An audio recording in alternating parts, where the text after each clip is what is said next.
Bonjour tout le monde, une petite vidéo, toute petite vidéo pour vous informer d'une de mes dernières lectures que j'ai beaucoup aimée.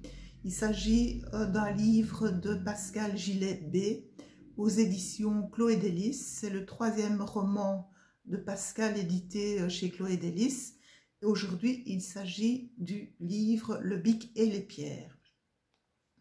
Alors j'ai beaucoup aimé d'emblée la couverture, accrocheuse et sobre à la fois. Le bic et les pierres, ça m'a tout de suite intriguée. Qu'est-ce que ça coûte? Et voilà, donc c'est une histoire d'amitié, d'entraide, de fraternité, d'humanité entre des personnes de deux continents différents. Donc on va suivre le petit Lucien, un jeune Africain. Au début de l'histoire, il a 5 ou 6 ans, et de Clara, une adulte européenne. Alors, vous vous doutez qu'il va y avoir une rencontre, et voilà. Alors, on va me dire, c'est encore, Karine Laure, une histoire de bisounours. Non, c'est pas vraiment une histoire de bisounours. Parce que moi, ce que j'ai retenu, c'est les difficultés de ces enfants-là, de ces villages-là, de ces villages d'Afrique. Et voilà, donc j'ai retenu plusieurs épisodes qui m'ont paru importants. Donc il y a l'histoire de la rencontre entre, évidemment, Lucien et Clara. Et donc ce qui m'a le plus touché, c'est d'apprendre comment vivaient ces enfants-là dans cette misère-là. Et par exemple, le problème de l'eau. Et là, je vous lis un extrait, page 17. Donc, on parle du petit Lucien. Donc, pendant la saison sèche, c'est le problème de l'eau. La poussière colle à la peau et aux cheveux des enfants. Et seule une eau fraîche peut débarbouiller les enfants. Page 17, on peut lire. À l'époque, il était le plus jeune parmi les enfants.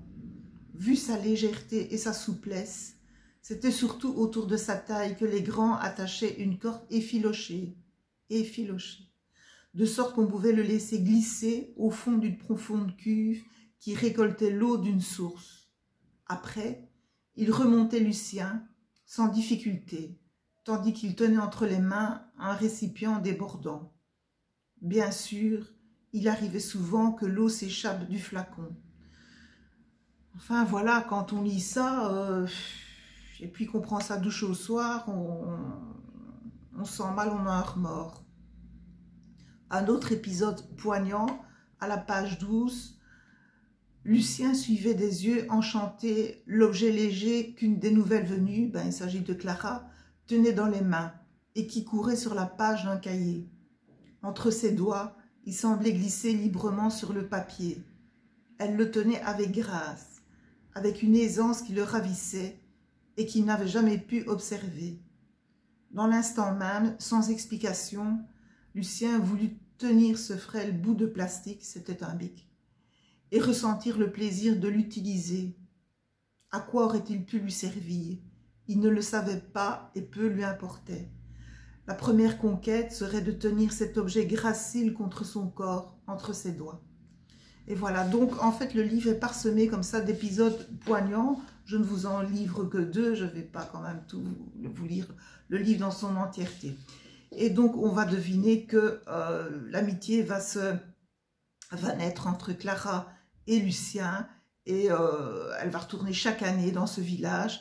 Au fil des ans, elle va s'apercevoir que Lucien a quand même certains dons pour l'art, et là on parlera des pierres, mais ça je ne peux pas tout dire. Et voilà, voilà cette histoire qui m'a beaucoup touchée. Un autre extrait aussi, enfin non, je ne vais pas lire l'extrait, mais je vais quand même vous lire parce que ça m'a touchée aussi. Lucien avait un petit frère, Justin, et qui est décédé parce qu'il n'y avait pas de médicaments. Donc, vous vous rendez compte, un enfant qui meurt faute de médicaments. Alors, on le sait, on voit ça à la télévision. Je vais dire, c'est un peu notre quotidien, certaines périodes.